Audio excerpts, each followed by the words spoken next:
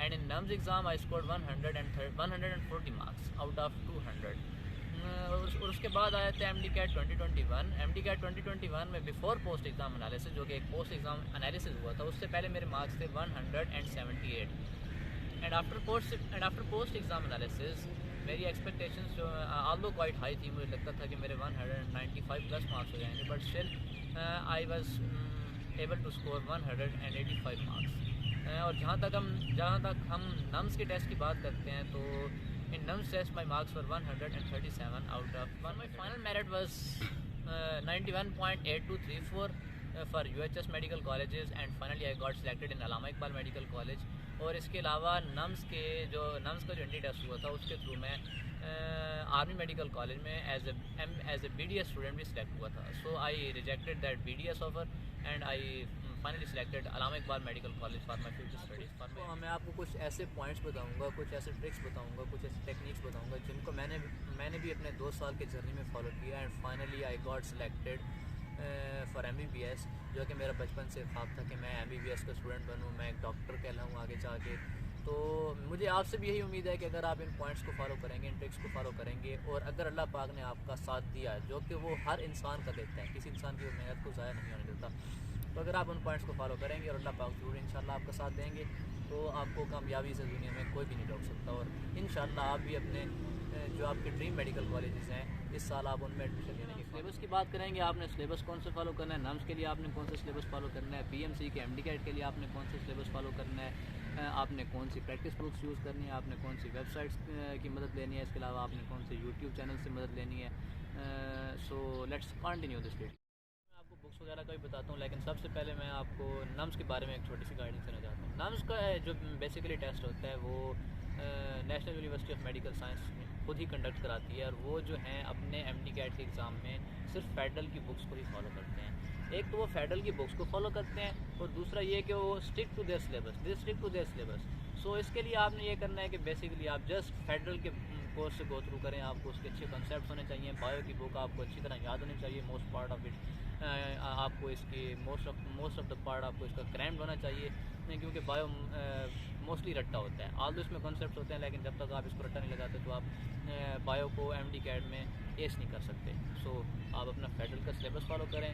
نمز نے جو سلیبس دیا ہے اسی سے ہی اسٹک رہیں آپ، اور ایکسٹرا آپ کو ٹاپکس کرنے کی ضرورت نہیں ہے. آپ یہ چیزیں کر لیں، آپ کا انشاءاللہ نمز کا ایگزام کافی اچھا ہو جائے گا، اور آپ امید کر سکتے ہیں کہ آپ کسی نمز کے میڈیکل کالج میں بھی ایڈمیشن لے سکتے ہیں.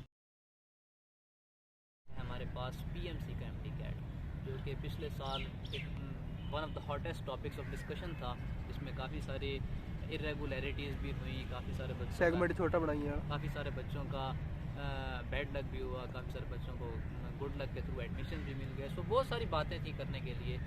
سو اس کے بارے میں جہاں تک اس کے سلیبس کا تعلق ہے تو PMC کے MDCAT کے لیے آپ کو 2 سلیبس ضروری فالو کرنے پڑیں گے. ایک آپ کا آ جاتا ہے پنجاب ٹیکسٹ بک بورڈ، جو کہ دی موسٹ امپورٹنٹ سلیبس ہے، اینڈ سیکنڈلی آ جاتا ہے آپ کے پاس federal. Each and every subject کے لیے میں آپ کو گائیڈنس ابھی دوں گا، لیکن فرسٹ آف آل آپ نے یہ دیکھنا ہے کہ PMC کے MDCAT کے لیے آپ نے فیڈرل اور پنجاب ٹیکسٹ بک بورڈ کی بکس کو لازمی فالو. سو فیڈرل اور پنجاب ٹیکسٹ بک بورڈ کو تو آپ نے فالو کرنا ہے، لیکن سب سے پہلے آپ نے یہ دیکھنا ہے کہ آپ if you are a Punjab student then stick to your Punjab textbook course. If you are a federal student then stick to your federal books. آپ نے اس کے لیے کرنا یہ ہے کہ آپ جو بھی سبجیکٹ پڑھیں گے آپ اپنی ٹیکسٹ بک بورڈ کی بک کو اچھی طرح اس سے گو تھرو کریں. آپ کی وہ بک آپ کی کمپلیٹلی تیار ہونی چاہیے. اس کے بعد جب ایک یونٹ آپ کر لیتے ہیں، آپ مثال کے طور پر آپ ہیں